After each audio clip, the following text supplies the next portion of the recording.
Foi a partir disso que eu fui ver muitas pessoas conheceram o Bruno com a famosa entrevista dele para as páginas amarelas da Veja, eu quero meu país de volta. Para mim foi o contrário. Daí que eu fui ver aquilo e falei, é isso. Né? Era alguém que estava falando sobre como a arte estava desvirtuada no Brasil, como a gente considerava batuquezinho de MPB como poesia e que aquilo estava tudo errado, que não podia ser aquilo. Então, teve uma influência enorme e eu comecei a conversar, ia lá para ouvir o que ele tinha para dizer, mostrar o que eu escrevia, ouvir. Então, foi para mim assim, uma influência gigantesca.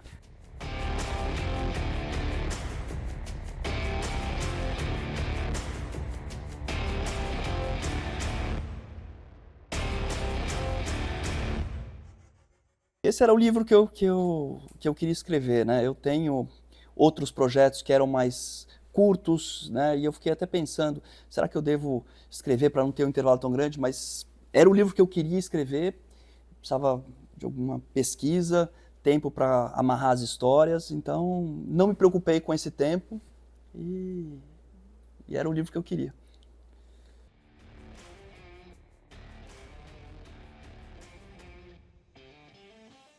Esse livro, ele tem a sombra do Bruno Tolentino nele inteirinho, né? Eu convivi, o Bruno, para mim foi uma influência enorme, pessoal, né? Uma fase importante da minha vida, de formação intelectual mesmo, e a poesia dele, eu levo assim, os versos dele de uma ideia de fazer arte sobre a finitude humana, como para mim é o grande tema. Né? Tudo que eu escrevo, além de querer contar uma boa história, é pensando nessa verdade metafísica que a gente vai todo mundo, não só metafísica como física, que a gente vai morrer. E esse para mim é o grande tema da arte que eu sempre quis contar. E a ideia dos flamingos dele, né, como esse símbolo da revolta contra a finitude e como espelhar isso na arte. Então o livro todo tem muito do Bruno Tolentino em todo ele, e a epígrafe não poderia deixar de ser também uma forma de homenagem. Né?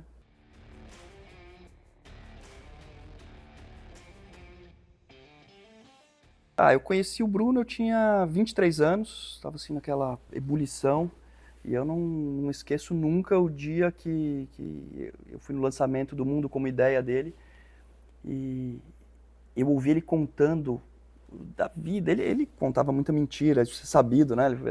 Eu gostava, mas contando todas aquelas histórias, eu lembro que eu cheguei em casa e eu li aquelas primeiras 100 páginas, assim, de um jeito até febril, aqueles ensaios do Mundo como Ideia.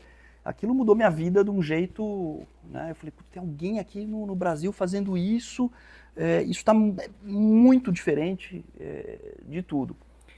E foi a partir disso que eu fui ver muitas pessoas conheceram o Bruno com a famosa entrevista dele para as páginas amarelas da Veja, eu quero meu país de volta. Para mim foi o contrário. Daí que eu fui ver aquilo e falei, é isso. Né? Era alguém que estava falando sobre como a arte estava desvirtuada no Brasil, como a gente considerava batuquezinho de MPB como poesia e que aquilo estava tudo errado, que não podia ser aquilo. Então, teve uma influência enorme e eu comecei a conversar, ia lá para ouvir o que ele tinha para dizer, mostrar o que eu escrevia, ouvir. Então, foi para mim assim, uma influência gigantesca e a admiração que eu tenho é enorme.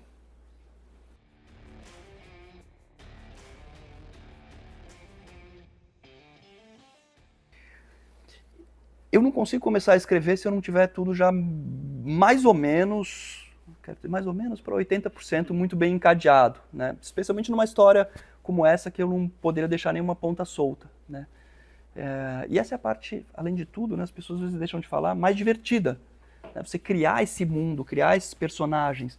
E tem uma coisa até meio assim, um prazer lógico de como como as coisas vão se intercalar. Então, eu fui criando todas essas pontas da história na cabeça, anotando, para que elas fossem... E o prazer que dá depois que tudo se encontra direitinho, né? Então, é um processo, antes de tudo, muito divertido, que eu faria por mais 10 anos, mesmo se se eu não fosse publicar, porque isso é a minha vida, né? Como eu já estou fazendo o próximo e já tenho 3 ou 4 planejados para isso, né? Além de tudo com a parte da pesquisa histórica também, mas que eu sempre digo que é no limite de não escrever besteira e me dar a criatividade para inventar o que eu quiser em cima disso, né? Não dizer muita besteira, então saber um pouquinho como as coisas se passaram e poder inventar em cima disso. Então, toda essa parte, um pouco da pesquisa, criar o outline geral para que as coisas se conectem e escrever com disciplina, um pouco isso.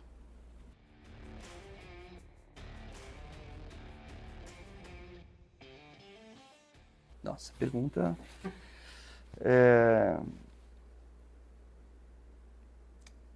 Primeira coisa, assim, eu dou muito valor, se eu tenho sucesso ou não sou eu que vou dizer, mas para a parte do estilo, né? Às vezes frases mais longas, mas eu escrevo, reescrevo e reescrevo e reescrevo de uma maneira obsessiva até eu achar que tá bom, e não no final. Então eu posso, meio Flaubert da vida, passar um dia inteiro colocando uma vírgula e depois tirando, depois colocando e tirando, até que isso soe da melhor maneira possível. Então eu acho que tem uma aproximação, e eu acho que a poesia, por exemplo, é muito importante, a música é muito importante, música mesmo, não só no texto, para que você escreva a frase que ela soe da melhor maneira possível. Então, mesmo na prosa, para mim isso é essencial, essencial, essencial. Eu leio em voz alta, até que aquilo soe bem, a ordem das palavras, o tamanho da frase, surpreendo meus decassílabos, de repente falo, ó, não foi de propósito, mas isso talvez faça sentido, como é muito comum você ver em grandes escritores, não que eu seja um, mas você surpreende decassílabos. Então, para mim isso é essencial, essencial, essencial, além de contar uma boa história, né? Aliás, como sempre foi, não estou falando nada de muito novo, né? Então eu procuro ter esse estilo que as pessoas possam ler em voz alta e que isso soe muito bem. Se eu consigo ou não, não sei.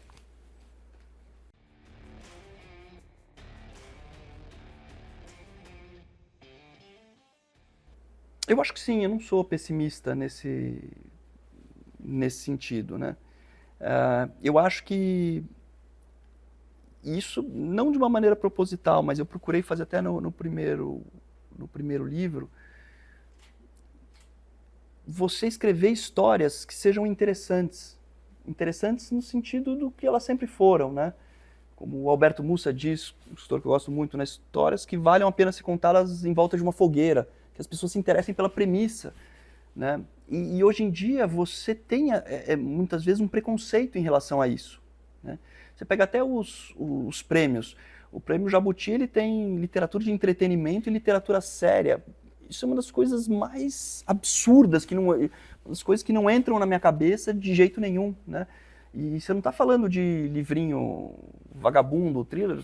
Você lê Shakespeare, são grandes aventuras, Cervantes, de Homero lá atrás, né? Por quê? Porque você tem um mito por trás disso.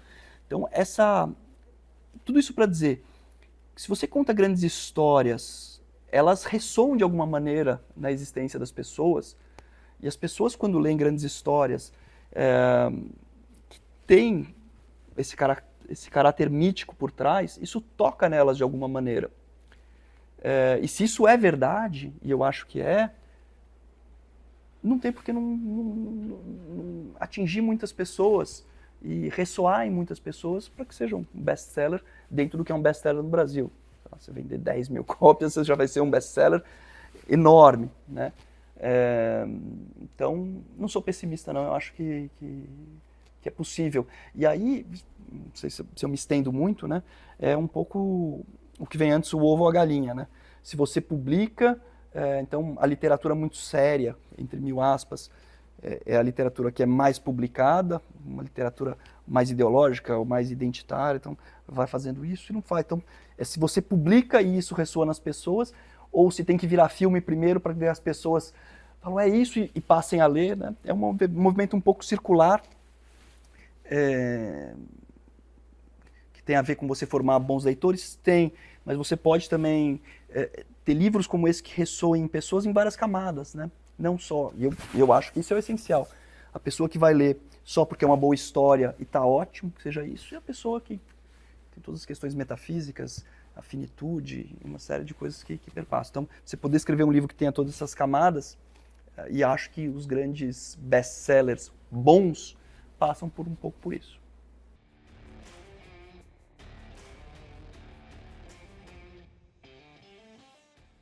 Não tenho a menor ideia, a menor ideia, a menor ideia. Mas se eu pudesse chutar, eu acho que as coisas são um pouco pendulares. Eu não sou pessimista, de novo, sobre isso, né? Eu via... eu acho que o pêndulo hoje está para um lado muito ruim. Talvez alguns anos atrás não estivesse tanto, né? A gente teve uma fase que era uma literatura completamente ideológica para um lado político. Hoje ela saiu disso, daí ela veio ideológica para um lado identitário, de pautas. Então você publica o que é isso, e você tem mercados represados. Então o trabalho que a Danúbio faz, por exemplo, é isso, né? As pessoas querem isso. Você está reunindo aqui em Timbó várias pessoas que vêm e têm interesse numa literatura diferente do que estão vendo aí, literatura identitária. Você não está preocupado se o estilo é bom, se a história é boa, mas em primeiro lugar se a pauta é correta, segundo o que se entende que ela deva ser correta, e todo esse tipo de coisa. Então, eu acho que há uma tendência de que esse pêndulo saia de onde ele está hoje para isso, porque, de certa maneira, eu continuo acreditando que a boa literatura e esses temas, de novo, eles ressoam nas pessoas, e as pessoas, se forem expostas a isso, mas você precisa ter quem as expõe a isso, elas podem reconhecer isso como uma coisa boa e importante. Então, vamos falar de um jeito otimista, eu acho que melhor do que hoje.